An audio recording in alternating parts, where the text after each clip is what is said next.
Hello and welcome to round 4 with Kiki Evo Chord. I think this hand is fine. It's got like a fluid early game into a chord. It's not the greatest in the world, but it'll do.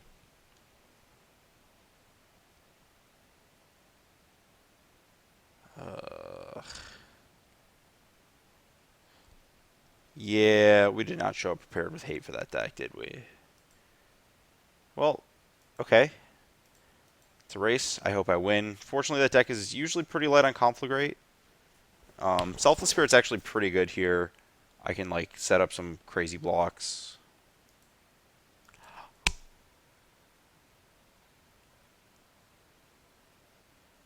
There's no dredge card in my opponent's graveyard. Everything's great. So on a Finks, that's the most efficient. I don't really care about taking damage. Whatever.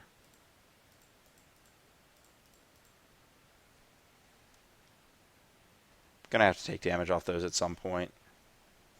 I'd rather make my decision on the Windswept Teeth if I need to get another red source later. If I like Mize a Kiki Jiki off the top, just like turn 4 my opponent naturally.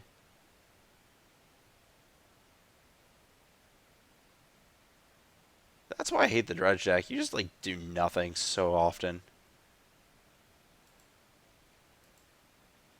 Wow.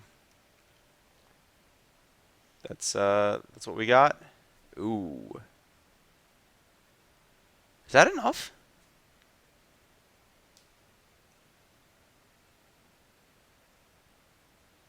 I don't think it is. So I'm short a green source. So I'm short a... Okay, so I'm going to talk this through. So if I play Pia and Kiran, I end up with a million creatures, and then I resto it, and I end up with like a million plus 2 creatures. The problem is that when I resto it, I only get to keep one source untapped. Even if it's the birds, I only have 2 green sources for Chord. Though I do think casting the Pia and Kiran is correct.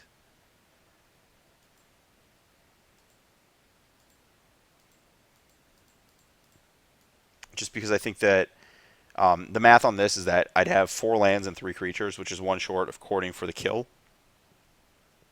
And given that, I'd rather just have maximum blockers. I don't think I'm dead next turn, especially through the double blocks here. I guess I could get like conflagrated, just like randomizers conflagrated, but I don't think that's a huge fear of mine. I guess if I was doing this, I should have Windswept Heath for a basic, because I can actually play the Temple Garden tapped to still use my mana next turn. Oh no, because this way saves me from, again, top decking Kiki. Like if I get another red source with this and I top deck Kiki, it's like I guess I could have upkeep courted for Kiki in that spot and gone off. So never mind. I just like have to do it upkeep.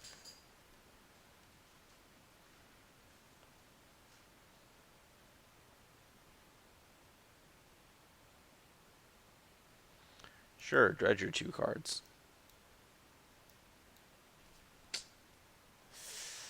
Man, the dredge deck looks so bad when it doesn't have a dredge card. It's just like in every format, to be honest, but it's just absolutely embarrassing. No, I had hopes and dreams. I guess my opponent only has 1 card in their hand. Oh, Loam though. So they get to deal 4 with Conflagrate. I don't think that's enough to save them.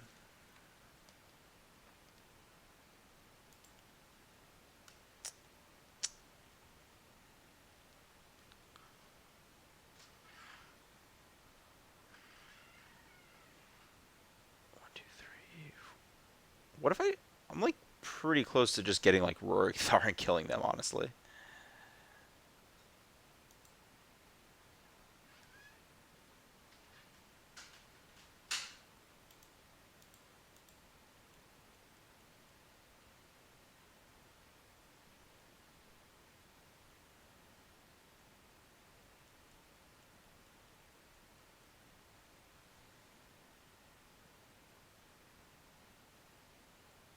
Is there actually a reason to do that DOT? I guess the zombie then gets to attack.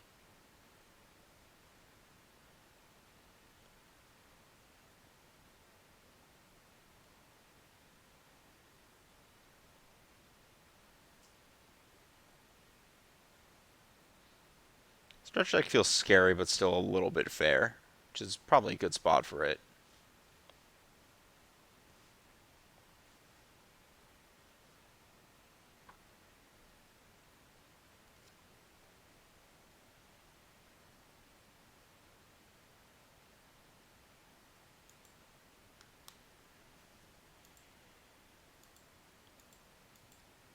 Gargadon's at 5, was at 7, and it got minus. Yep. Okay.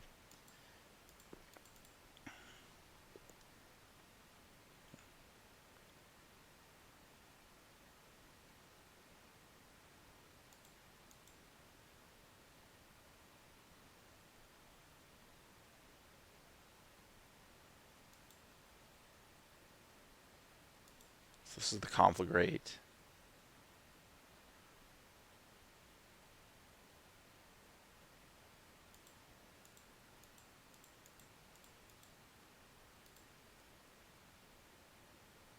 Opponent takes millions and millions of damages. They're just dead to flyers, actually. Got to do it the fun way. Let's get a red source.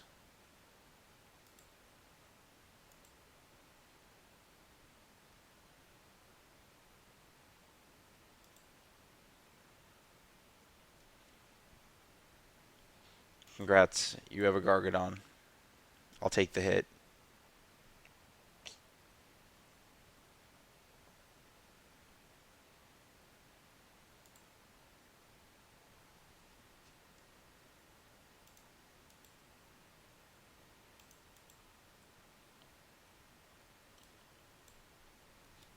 Yeah, who needs 8 cards? Let's actually think about what I want to do here. Is EE good? I think I just have to pure race here. The ooze is obviously good.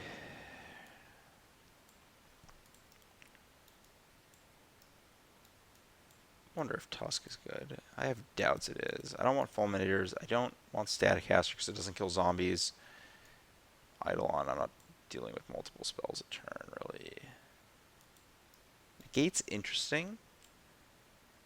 I don't want a ton of E. It only kills zombie tokens, so I'm not huge on that, actually. Helix is interesting as well, but I don't think I want to go that road. It might be better than Path. I don't think I want this many Path. I don't think I want a ton of Path at all.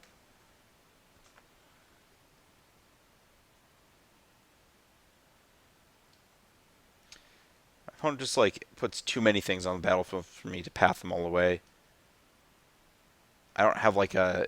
It's not like Legacy with, like, Terminus and Swords, where, like, you Terminus some of their stuff, and then you pick off their Ichor with a sword, and then eventually they just, like, die because all their things are on the bottom of their deck.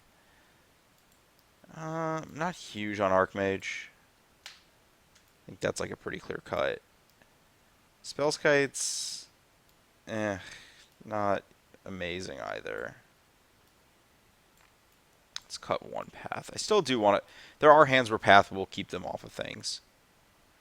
Rorikthar is actually pretty sweet, I think. Magus is actually pretty bad because all their spells are red.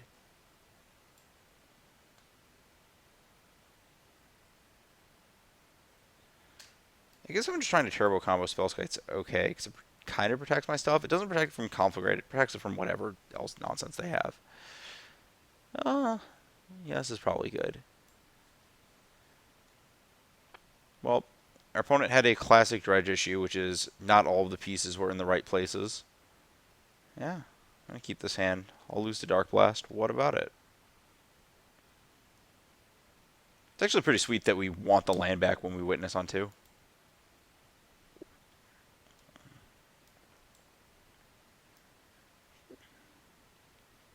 Helix is literally just going to the faces, drain 3. It's just like almost the vein, I think, for the most part.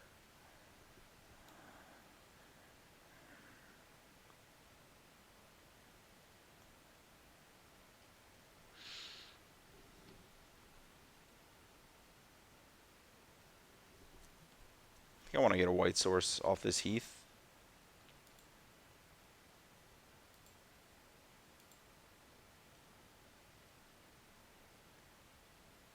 No, I want to get a red source. I need all the red sources in case I top deck a Kiki Jiki. I miss the old deck that could play Grove of the Burn Willows.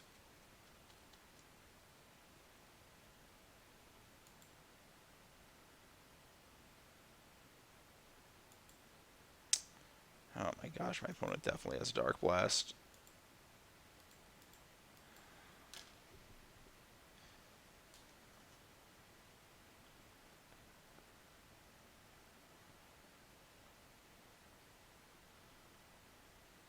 Oh no, they don't. They would have probably upkeeped it. What did they have then? Goblin lore or something crazy? Oh, they're what? What?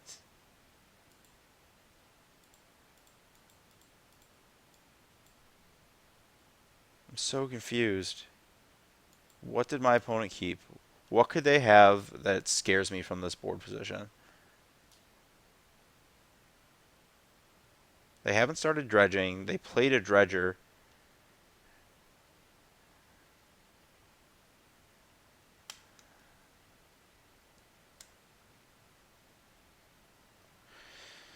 Okay. They didn't suspend Gargadon. Okay, so they have a Gargadon. That's okay. It's just weird to me that that didn't enter the exile zone on turn one. That should not attack.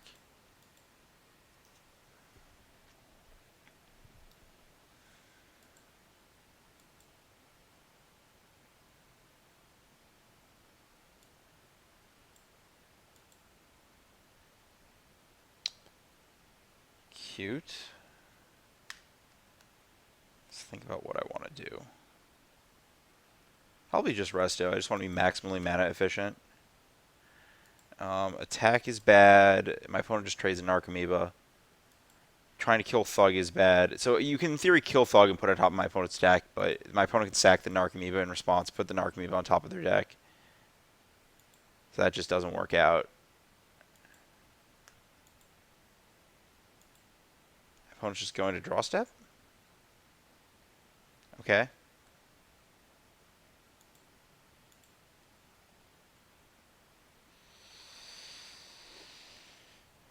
Yeah, I mean, I guess I don't want to take the damage, so I may as well just eat your creature.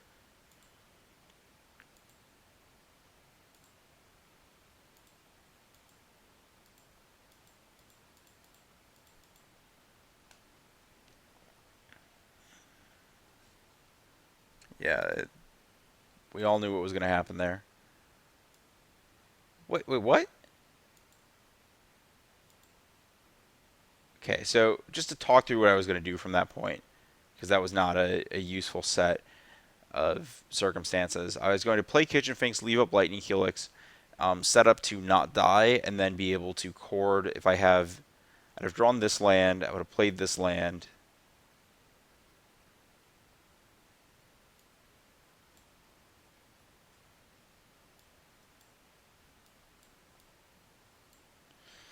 Drawn this, played this. I would have played Finks. Finks would have gotten into combat and blocked.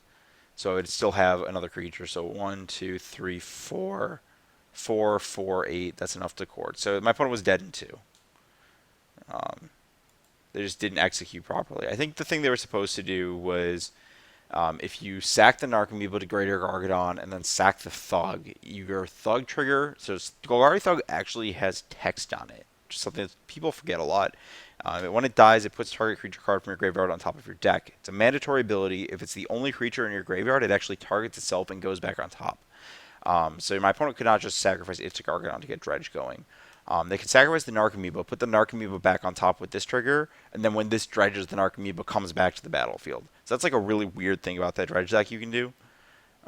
Yeah, but it felt like my opponent just sequenced in some really weird ways that game that let me just curve out and win the game with the combo aspect.